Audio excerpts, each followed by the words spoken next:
আসসালামু আলাইকুম, সবাই কেমন আছেন? আশা করি সবাই ভালো আছেন। আমি আজকে আপনাদের মাঝে নিয়ে আসছি স্পেশালি থানাকা ফেসিয়ালের ফেস প্যাকের রিভিউ নিয়ে।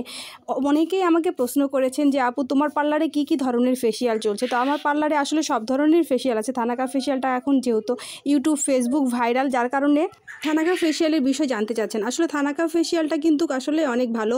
বিশেষ করে দেখা যাচ্ছে মেস্তা, মুখের ব্রণের দাগ, এমনিতেই অনেক ধরনের মুখে দাগ থাকে, যার কারণে এই জিনিসটা এখন অনেক বেশি চলতেছে, অনেক ব্রাইটনেস করতেছে। 2 শেড ব্রাইট করে ত্বককে।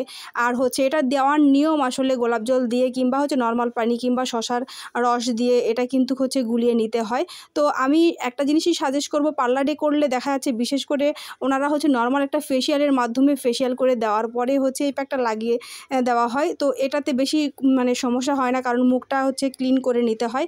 তো মুখ ক্লিন করার পরেই কিন্তু এই জিনিসটা যে কোনো একটা ফেস ওয়াশ দিয়েও আপনারা করতে পারেন, কিংবা নর্মালি আয়োরের কোনো মাসাজ ক্রিম কিংবা কোনো সুথিং জেল যেটাই থাকুক সেইটা দিয়ে মাসাজ করে দেওয়ার পরে কিন্তু বিশেষ করে বেশি ভালো হয় এই প্যাকটি। তো এই প্যাকটি কিন্তু গোলার নিয়ম বললাম, নর্মালি পানি দিয়েও গোলা যায়। আর ত্বকে দেওয়ার পরে কিন্তু হালকা একটু জ্বালাপোড়া থাকতে পারে, তবে 1 নাম্বার 2 নাম্বার আছে। 1 নাম্বারটা দিলে বেশি জ্বালাপোড়া করে না, 2 নাম্বারটা দিলে একটু জ্বালাপোড়া করে। যাই হোক, তবে ভালো মন্দ দেখে বাছাই করে নিতে হবে।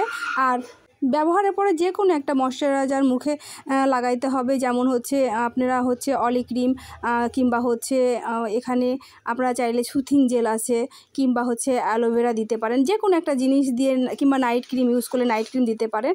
তো আমি এখানে সাজেস্ট করবো একটা জিনিসই, যে যাদের অয়েলি ত্বক তাদের জন্য এটা বিশেষ করে বেশি ভালো, কারণ ড্রাই স্কিনের জন্য এই জিনিসটা না দিলে দিলে কোনো উপকার হয় না।